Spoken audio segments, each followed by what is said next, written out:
I'm going to show you in this video how NASA faked zero-G without a vomit comet or a zero-G plane. Now, I've heard a lot of theories from other flat earthers of some big energy, fieldy, sound wavy thing that pushes matter up in the air through sheer energy. But to be honest, some of the theories did sound like two healthy choices to me.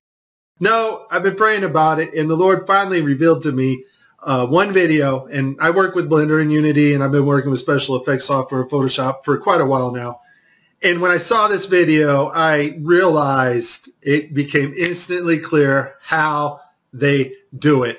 And it's just video game technology. Now, if you're part of the geek squad or the techie crowd, well, then you already know about this technology. And so let's get to the video that caught my attention, and you will see the same things that I saw. Let's watch.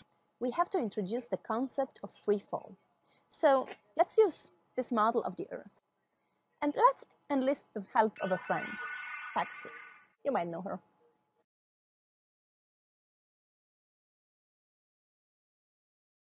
So what is significant about this video is, number one, it was live to school children. Number two, we have this stuffed animal that is transitioning in on another video channel. And the actor is able to reach up and grab this doll in real 3D space and manipulate this doll with their hands. And so the only way you're going to pull that off is with one technology. And that technology is virtual reality. More importantly, though, something called augmented virtual reality.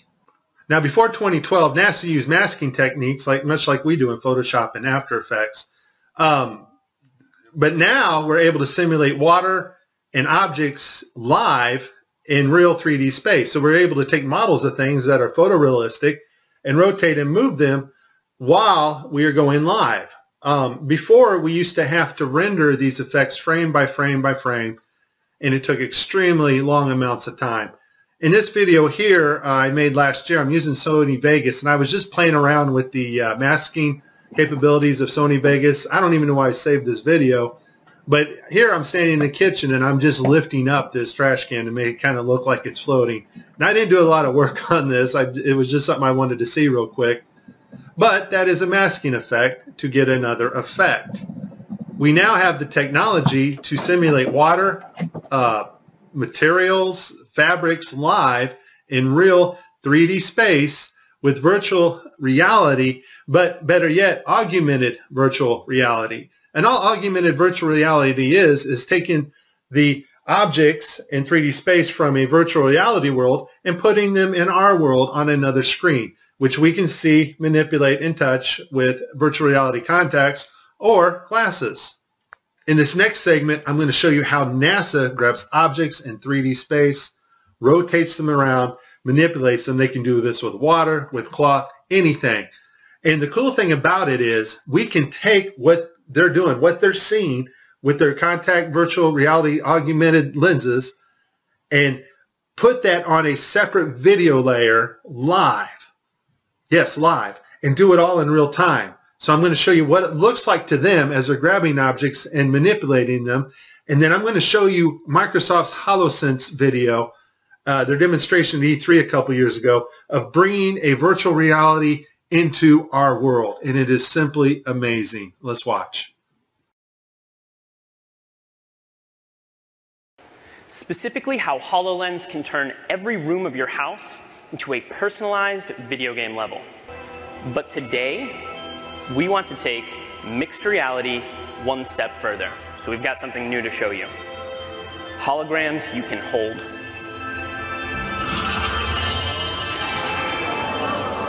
This holographic gauntlet is the weapon that Dan will be using while playing Project X-Ray. You'll notice that as he moves his arm, the hologram moves as well. This is a wearable hologram. And when you combine technology like this with the environment understanding of HoloLens, you can do some pretty spectacular things.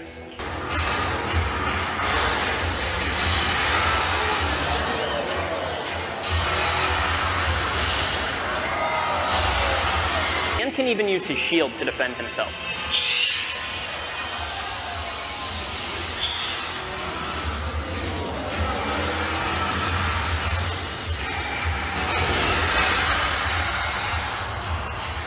Nicely done. Looks like that's all of them.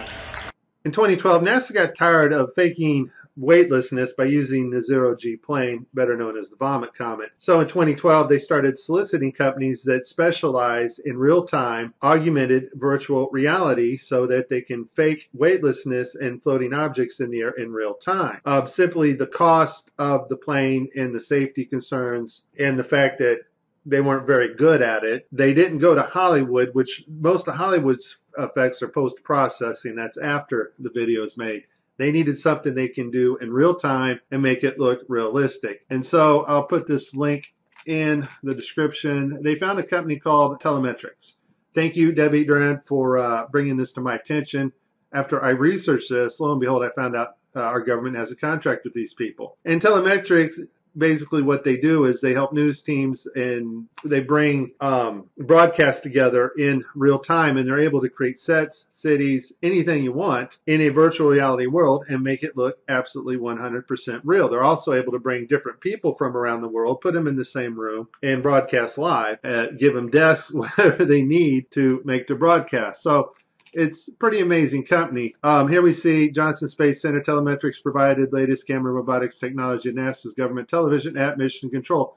Why do you need to fake virtual reality sets at Mission Control and Johnson Space Center? I think we know the answer to that when we saw Tim Peake on the gridded blue screen. So this next segment, I'm going to show you what it looks like when virtual reality being broadcast live doesn't work out so well because the system's not perfect. And then at the very end, I'm going to show you the mother of all screw-ups when they actually have a channel shut off that should be on. Because once again, these astronauts are looking in 3D space. They are grabbing objects because they're wearing augmented contact lenses. And if that object's not there broadcast to the viewers live, then it's going to look pretty ridiculous. So let's see some of NASA's screw-ups. I'll cover them as they happen, and then we'll move on to the final.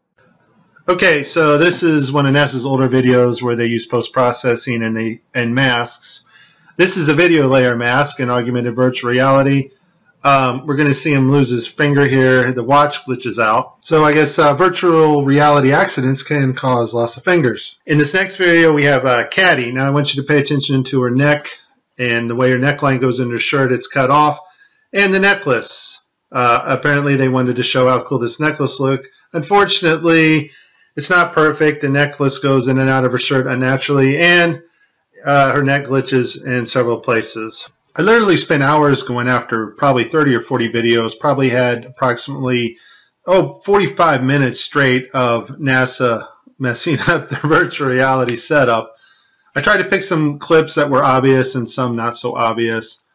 Show you some of the contacts. We're going to see Tim Peake with his contacts in, but these are virtual reality contacts overlaid on the eyes so actors can interact with things in 3D space, all in real time. In this next shot, we will get to see the whole arm setup and the virtual reality glove that covers all the way down the arm and hand. This allows the software to broadcast what we see video-wise as his arm in a shirt sleeve. Okay, I have a lot of Tim Peake screw-ups, but this one here, the system glitches. The software does not track his hand properly, and Tim slips his hand underneath his other fingers, which is tightly holding onto the mic, which would be impossible. I don't think this is Tim's fault. Normally, Tim always moves his other fingers up while he slides his hand under. I just think the system didn't respond to his movements here. This picture here is actually Tim's fault. His hand breaches the 3D mic floating in front of him. In this next clip, we're going to see Tim's arms glitch out as he's manipulating a 3D bubble. Now, this bubble can be done in real time now. We have the technology to do that, which I showed you at the beginning of this. And this bubble is environmentally lit, or HDRI lit, by its environment, which means the bubble can take up its reflections and refractions as it moves around in 3D space in Tim's augmented reality. Once again, augmented VR just means bringing the 3D objects into our world on a separate monitor.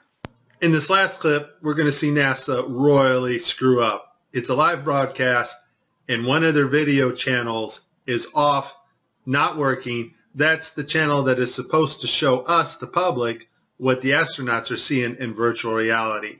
Also, the channel shut off is the masking for the guy on the wires in the background. You can't make this stuff up. Just watch. We all know NASA uses wires, and sometimes they'll catch them like this here. The guy pulled on his wire. However, some days when you're filming live, things just don't work out, and it becomes so blatantly obvious, it's ridiculous. So, in this clip, they're talking, live feed, and we have a astronaut go by us in the background, obviously trying to give it a more realistic, spacey, station busy effect. The only problem is the camera that was supposed to mask this harness out, or the video feed, is not working.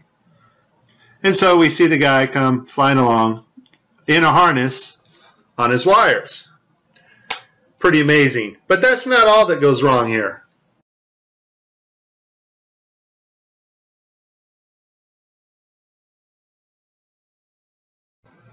Okay, so you see to the right, this guy's flipping this hat. This hat's actually on another video channel in 3D space. It's virtual reality.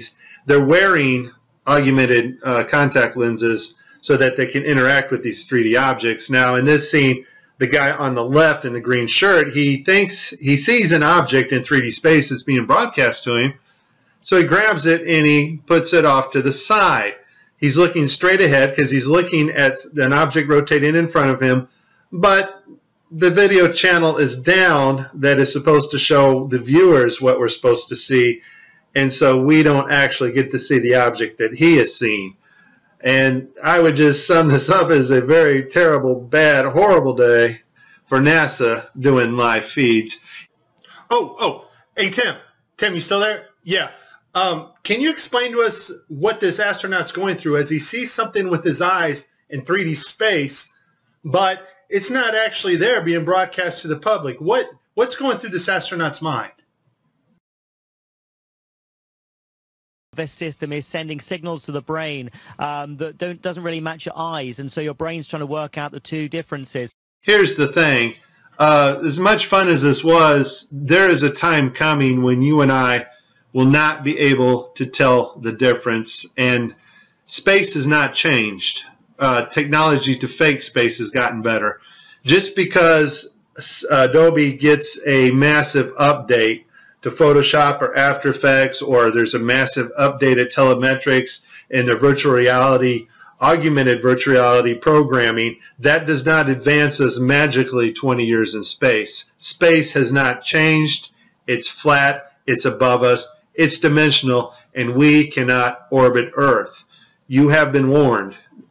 This is very serious stuff, and if you do not get it now, you won't get it later, because later you won't know the difference. This is Mike. God bless everybody. Please like and please subscribe. Are you a blue dot?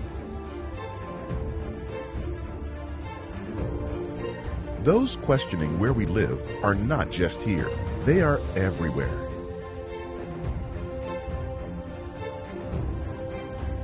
Of course, this info is hidden from you, but the app shows you that no matter where you go, you aren't alone.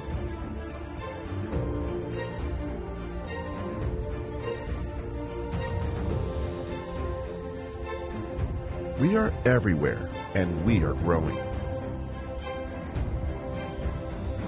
Find your tribe today.